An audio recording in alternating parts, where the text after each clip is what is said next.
Cada persona es una nueva puerta de entrada a un mundo diferente y hoy abrimos la puerta a una empresaria, ingeniera industrial, ejecutiva y escritora que ha pasado por un complejo proceso personal de deconstrucción y reconstrucción para encontrar su autenticidad, para encontrarse a sí misma. Conversamos sobre su experiencia vital a través de su libro Buscando a Eva, construyendo la mujer que soy desde el hombre que fui. Hoy, en Nadie es Normal, Eva Díaz. Hola Eva, ¿qué tal? ¿Cómo estás? Encantada, mucho gusto, Miguel. Bienvenida y muchas gracias por compartir este espacio para que te conozcamos un poquito mejor. Así que vamos a empezar por lo más difícil, pero también lo más básico, por saber quién es Eva, cómo te Wow. definirías. Es complicado definirse, ¿no? Yo te diría que con una entrevista de hace poco soy una mujer en busca de cumplir sueños nunca soñados, ¿no? A estas alturas de mi vida te diría que soy ejecutiva, una luchadora, bastante soñadora y en un momento de mi vida en que ya no tengo, sobre todo ya no tengo el peso de conseguir subir en la jerarquía, conseguir objetivos y demás, ¿no? Y tengo la inmensa suerte de poder dedicarme a hacer lo que realmente me apetece y es mi pasión. No está nada mal, pero si conversamos sobre esa experiencia vital del libro que has escrito, que es realmente un testimonio muy interesante y muy revelador, que es tu libro Buscando a Eva y Ajá. construyendo a la mujer que soy desde el hombre que fui. Cuéntanos cómo ha sido ese proceso y qué podemos encontrar en ese libro. Si te refieres al proceso de escribir el libro, fue un proceso complejo, ¿no? Porque todos vivimos la vida muy apresuradamente, pensando en un poquito en el hoy y mucho en el mañana, ¿no? Y escribir el libro fue un proceso muy importante para mí de repensar todo lo que había vivido, cómo lo había vivido, incluso de contemplar, si quieres, 8 años y medio después, cómo había sido todo el proceso de la transición, lo cual fue un aprendizaje bastante importante. ¿Qué podéis esperar? Pues mira, a mí me gusta decir que no es tanto un libro sobre una transición de género, sino sobre una transición personal, ¿no? Cuando haces una transición de género, en el fondo, lo que estás buscando es quién eres realmente, porque toda tu vida has vivido no solamente con un género, sino con unas experiencias vitales, con unas sensaciones que no son las que deseabas, ¿no? Y yo siempre digo a algunas personas que están en transición que me llaman, me dicen, y ya cuando tenga el carnet y haya hecho la transición, todo será feliz. Digo, no, no, entonces empiezan los problemas. Eh, es un libro donde encontraréis cómo me busqué, cómo me encontré, cómo al principio renuncié a mi pasado masculino y a todo lo que había aprendido, y cómo llegué a este mundo como mujer llena de muchísimos e inmensos miedos. Y cómo me fui enfrentando a todos y sobre todo cómo comprendí que mi pasado era importante y que la persona que soy está por encima del género y del nombre que uso. Y cómo me enfrenté a todos aquellos miedos y la verdad es que de forma bastante suicida en algunos casos conseguí superarlos. Sí, porque además vienes de una profesión y de un mundo donde de la alta dirección, trabajando en grandes empresas muy potentes, y me imagino que esa toma de decisión cambió radicalmente tu vida, ya no internamente, sino a nivel externo. ¿Cómo afrontaste ese momento? ¿En qué momento se produjo ese cambio? A ver, primero la decisión no es un proceso de on-off, ¿no? No es un switch que enciendo y apago, ¿no? La decisión en el fondo estaba muy madrugada desde hacía tiempo, aunque yo no era consciente de ella. A mí en noviembre del 2024, 2024, en 2014, me dan el documento que me autoriza a hacer el cambio de identidad, el cambio de género, el cambio de nombre y ese momento fue un momento durísimo en mí, probablemente uno de los mayores, más duros en mi vida, ¿no? Porque hasta ese momento la culpa de lo que yo vivía, del hecho de vivir como hombre cuando quería ser mujer o el hecho de que tuviera una mujer dentro del hombre en el que vivía, eh, bueno, era culpa de alguien. Si mi madre, los genes, Dios, el destino, el karma, yo qué sé, pero no era culpa mía, ¿no? Y cuando asumes que tu realidad no es culpa tuya, es muy fácil, ¿no? Porque entonces puedes quejarte a alguien, ¿no? A partir de ese momento, cuando me dieron el papel, la decisión era absolutamente mía. Y el futuro, fuera el que fuera, bueno o malo, había dependido o iba a depender de la decisión que tomara, ¿no? Eh, y durante 2 meses no supe qué hacer, lloré muchísimo durante aquella época. Y el 31 de enero del 2015, en una comité de dirección de la compañía donde estaba yo, era socio director, presenté mi dimisión. Hay mucha gente que me pregunta, y tú me lo vas a preguntar, bueno, ¿y por qué tomaste la decisión y tal? Yo no lo sé. Sinceramente no lo sé. Sencillamente, pues mira, llega un momento en la vida en que te ponen delante un sueño, te ponen delante una posibilidad con muchísimo riesgo y puede más la necesidad de ser quien eres que el miedo a ser quien eres, ¿no? Y simplemente tomé la decisión. Sí, y además tenías 52 años, que esos son los factores, es decir, realmente te pones en un cambio de género y además en una edad en la que también a nivel laboral la complicación se multiplica, digamos. ¿Cómo viviste esa situación y qué pasó en el momento en que dejas ese consejo? A ver, básicamente hay un factor primero al hecho del famoso edadismo en España, ¿no? Y es que yo había sido educada como hombre y toda mi experiencia vital era masculina, ¿no? Y de repente cuando me enfrenté al mundo como mujer me di cuenta de que por alguna extraña razón el mundo me consideraba de forma diferente. Si yo ya no era la persona que había sido hacía nada, unos días, ¿no? De repente era una persona débil, de repente era una persona que, bueno, te escuchamos pero no te escuchamos, de repente era una persona que no se tenía en cuenta como se tenía en un modo masculino, ¿no? Y aprender eso cuesta tiempo, porque piensas que vas a entrar en el mundo de las hadas o en el mundo de las princesas, ¿no?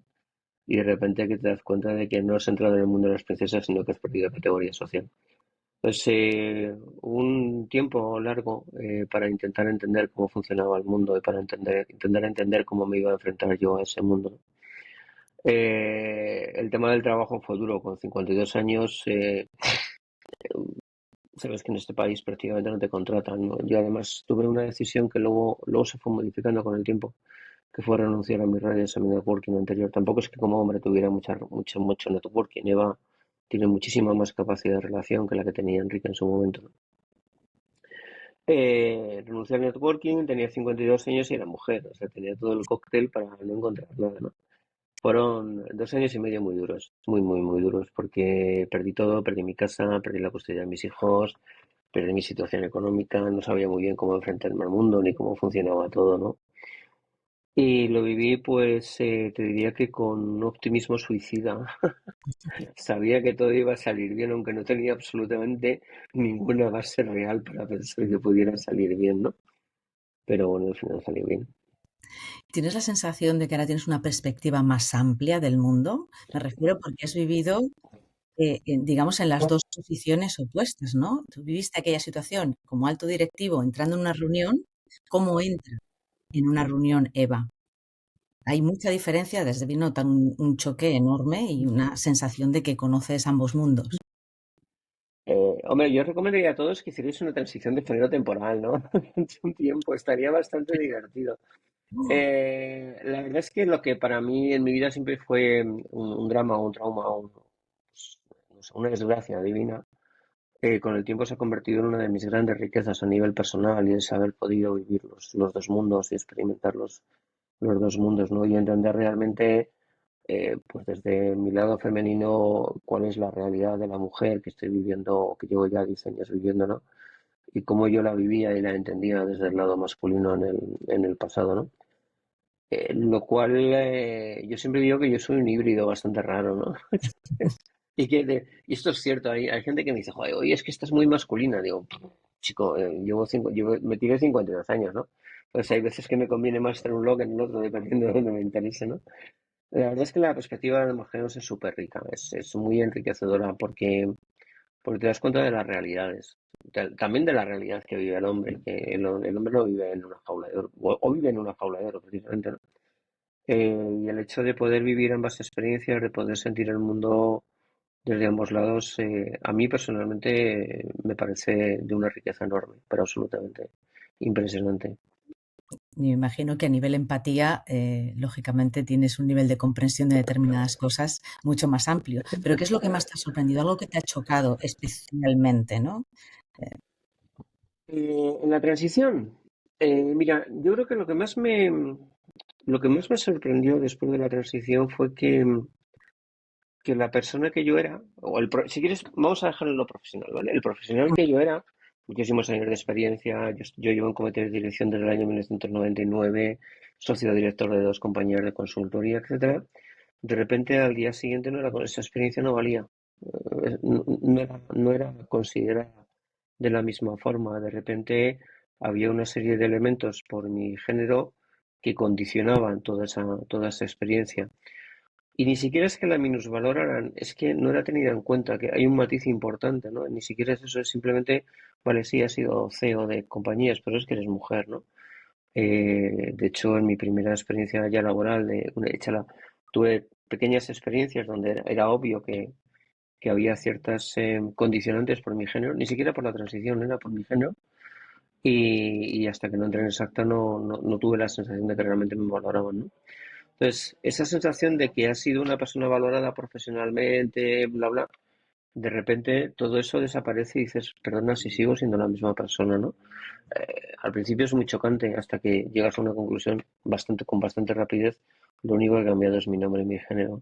Es lo único que ha cambiado y el mundo de repente me recibe distinto. Es tremendo. Y en esas compañías, ¿tú sentías que esa visión de la diversidad y la inclusión parece que ha evolucionado en los últimos años? Por entonces sí se tenía en cuenta, sí se trabajaba, se trataba, porque además hay una tendencia de que algunas grandes empresas están como retirando los programas y quitando eso de su core. A ver, estamos hablando del año 2014. En el 2014, para las compañías de la consultoría, el concepto de diversidad era un concepto extraño que no entendían ni siquiera se planteaban, ¿vale? Por aquella época, la lucha de la mujer por alcanzar las posiciones de poder o de liderazgo ya estaba presente, aún faltaba mucho para llegar a donde estamos, pero el concepto de diversidad era un concepto absolutamente desconocido. De hecho, una de las grandes organizaciones que ha trabajado en España o que está trabajando en España por el tema de diversidad es REDI, Red de Empresas por la Diversidad e Inclusión, y yo fui una de las que configuró su nacimiento en el 2017, que yo ya, para entonces ya llevaba 2 años y pico de vida, ¿no? No, en el 2014-2015 la diversidad no se tenía en cuenta absolutamente para nada. No es que se descartara, es que era un concepto que no existía. Ujú. Y a nivel liderazgo, que es otra de las facetas que tienes y en la que eres experta, aparte de ser ingeniera, empresaria, ejecutiva, escritora, esa No sé parte lo que es. de liderazgo es muy importante porque me gustaría saber, en cuanto a los estilos, se habla de estilos de Ah, liderazgo, ¿cuál crees que es más necesario, cuál nos falta y si realmente hay una diferencia entre el liderazgo femenino o esa tendencia a la masculinización de la mujer para liderar o no hay ninguna diferencia entre ambos? A ver, hay un comportamiento muy prototípico en el liderazgo entre el hombre y la mujer, ¿vale? El hombre ejerce un liderazgo muy, muy orientado al mando, a la jerarquía, a la acción inmediata. El hombre está configurado para la acción, por educación. La mujer está configurada, y esto seguro que voy a tener comentarios, para el cuidado. Es educada para el cuidado, ¿no? Con lo cual, al final el hombre lidera por ejecución, lidera por acción inmediata, la mujer lidera por colaboración. De hecho, la mujer es más capaz de crear esos entornos de colaboración, ¿no? ¿Son liderazgos genéticamente configurados? No, mucho menos. Son liderazgos configurados por la educación con la que todos venimos, ¿no? ¿Hay uno mejor que otro? Yo creo que no hay un liderazgo mejor que otro. El mejor liderazgo es aquel que es capaz de adaptarse a la circunstancia que tiene en cada momento. Yo siempre pongo el ejemplo, ante una situación de crisis, no sé, los incendios de Los Ángeles de hace poco, tú tienes que dirigir en ese momento, tienes que tomar decisiones de forma inmediata, ¿no? Y en ese momento tienes que ejercer un liderazgo muy ejecutivo. Cuando realmente estás en un proceso complejo dentro de tu compañía de transformación, de evolución, necesitas la colaboración de todos y tiene que ser un liderazgo más colaborativo. El gran líder sería aquel que fuera o será aquel que sea capaz de combinar ambos momentos, porque ninguno es excluyente ni ninguno es mejor que otro. Simplemente son más necesarios o no necesarios en función del contexto en el que te encuentras. Está bien la combinación de ambas Sí. energías complementarias. Y además, claro, evidentemente tu compromiso y tu propósito de apostar por la diversidad, por el empoderamiento femenino desde diferentes organizaciones. Hay una de ellas que yo imagino que cuando en ese momento dejas tu trabajo, te conviertes en empresaria, emprendes y también hay una comunidad que se llama Eutenia, que me gustaría Ajá. que explicaras qué es, en qué consiste y cómo surgió ese proyecto. A ver, Eugenia es un proyecto que está, lanzado desde la Fundación Frederick Naumann para el Mediterráneo. Yo empecé a colaborar con la Fundación en el año 2020, soy su embajadora para el programa Female Forward. Y desde el 2020 que colaboro con ellos, desde la Fundación hemos tratado mucho de trabajar sobre el empoderamiento femenino. Más, no solamente sobre la diversidad, sino sobre todo sobre empoderamiento femenino, ¿no? Si quieres el punto final, pero al final es una evolución más, es Eugenia. Eugenia trata de ser una comunidad de mujeres ejecutivas, tratando de ayudar y potenciar a las futuras generaciones de ejecutivas, sobre todo ayudándolas a entender realmente cuál es su rol, realmente ayudarlas a entender y a superar todas esas carencias que la mujer tiene cuando llega al puesto de dirección, ¿vale? Una mujer no cuida como cuida el hombre en su networking.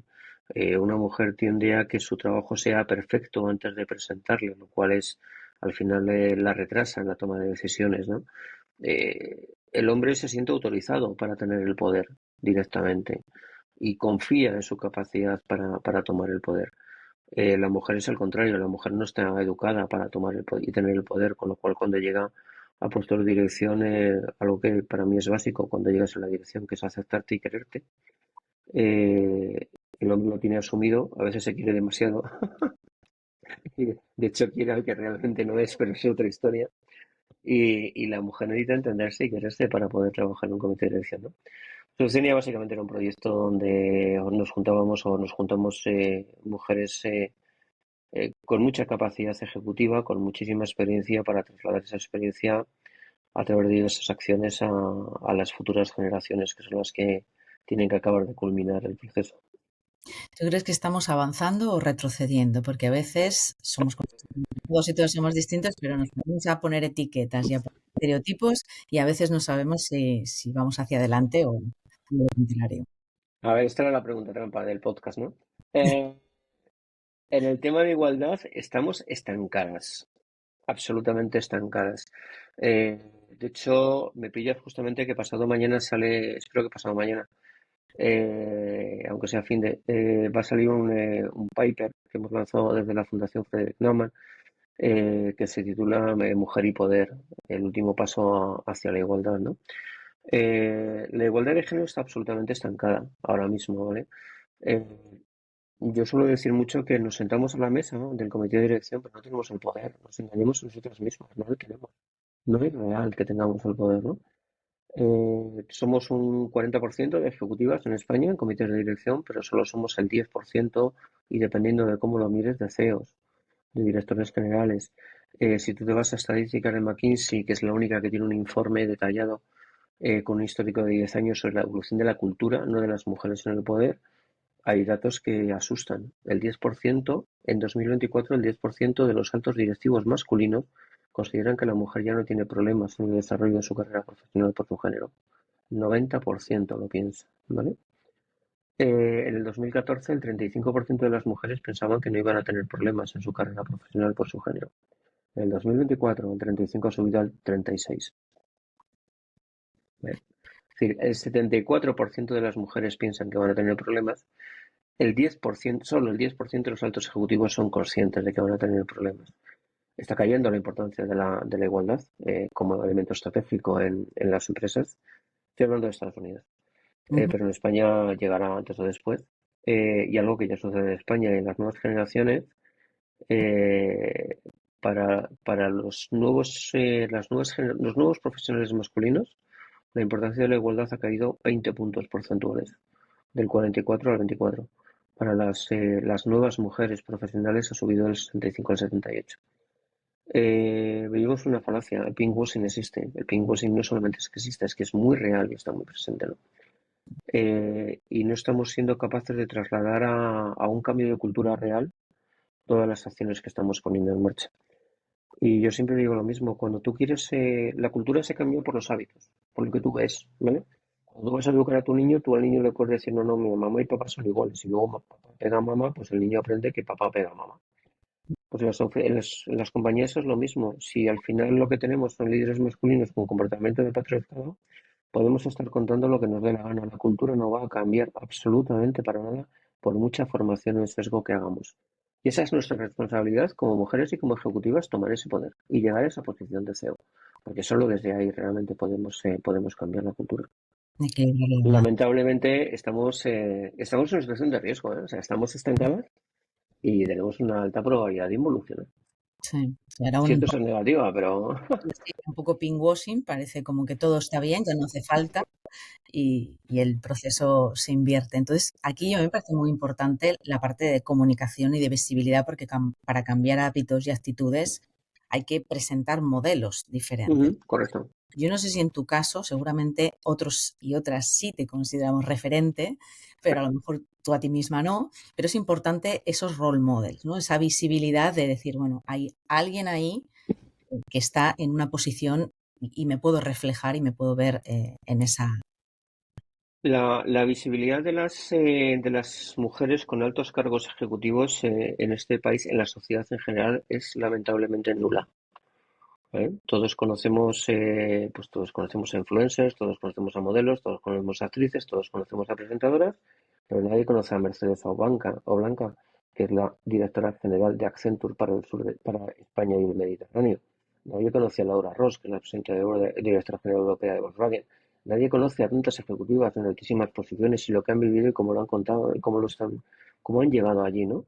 Es, a las niñas les faltan esos ejemplos y esos referentes. Y a los niños les faltan esos ejemplos y esos referentes.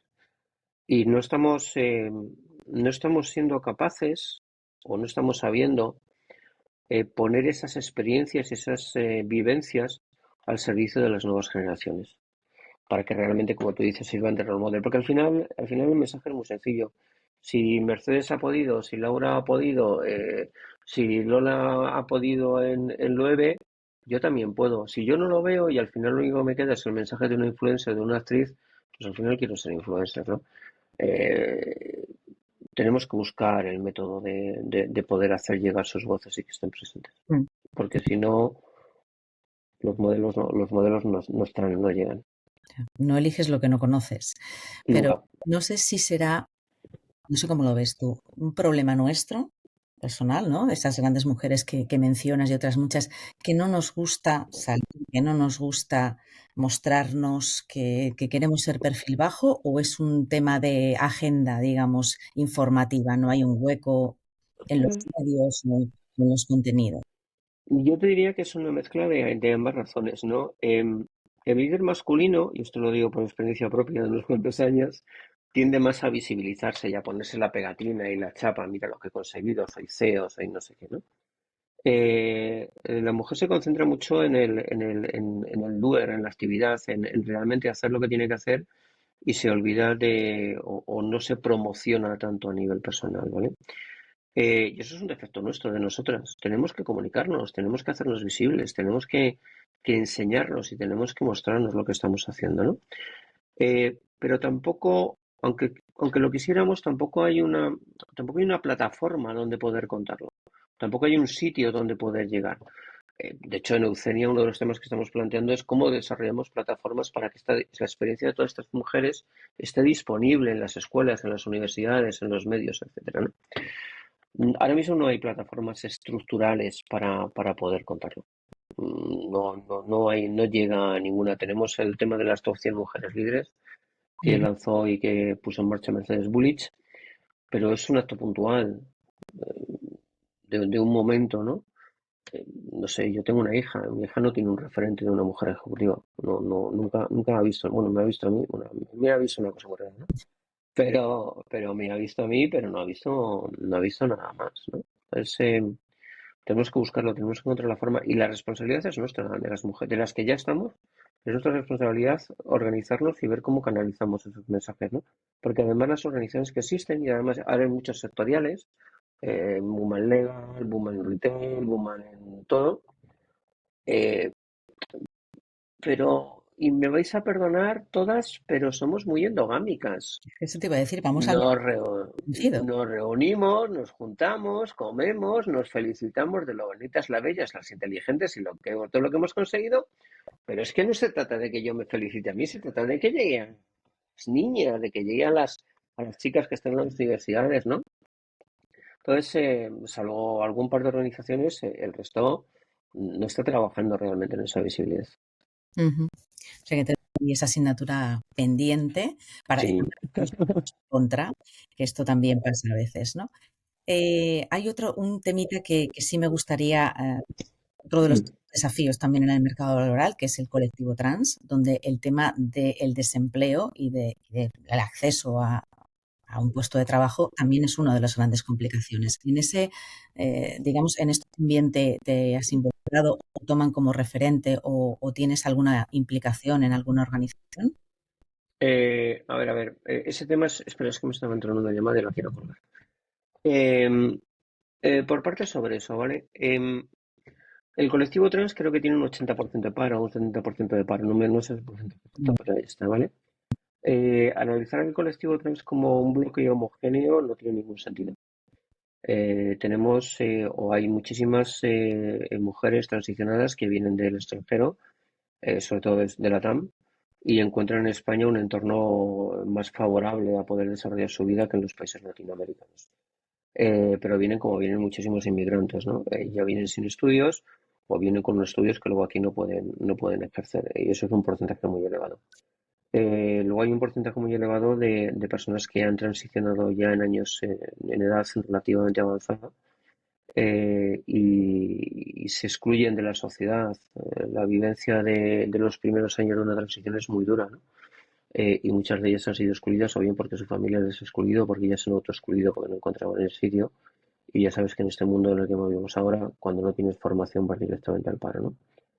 Las personas que están, las jóvenes que están transicionando ahora con 18, 19, 20 años, están incorporando al mundo profesional básicamente sin problemas. Yo conozco bastantes casos, bueno, sobre todo de niños, sabes que el porcentaje de transición de hombre-mujer es elevadísimo comparado al contrario. Niños que están transicionando y están integrando en el mundo laboral, ahora mismo yo diría que un problema cero, pero cero, o sea, muy, muy, muy, muy poquito, ¿no? Y las empresas están trabajando muchísimo por integrar al colectivo. Es hablar como se habla a veces y como manejan algunos políticos, de forma torticera. Ese porcentaje de paro, eso no me vale, no me vale, porque el colectivo es muy diverso. La realidad ahora mismo es que los jóvenes están entrando en el mundo laboral sin problemas. ujú, Yo no conozco ninguno, hay que decir, esto ya dependerá de su formación, de su capacitación y demás. El porcentaje elevado deriva de unos microcolectivos o colectivos dentro del colectivo con unas condiciones personales muy específicas. ujú. Y yo personalmente no tenía ningún problema para trabajar como persona transicional. Sí, pues si te parece, para terminar, vamos a volver un poco al principio, ¿no? Es, Vale. me encanta y uno de los objetivos de este espacio es eso, es el poder ser lo que quieres ser. Y me gusta terminar con el valor de la diferencia, el poder y el valor de la diferencia y de la autenticidad. Para ti, Eva, ¿cuál sería ese poder tuyo de la diferencia, ese superpoder que todos y todas tenemos, que te hace realmente auténtica, eso que te ha hecho dar A el ver, paso y convertirte en yo quien eres? creo que el gran poder de la para poder ser auténtica te tienes que conocer mucho.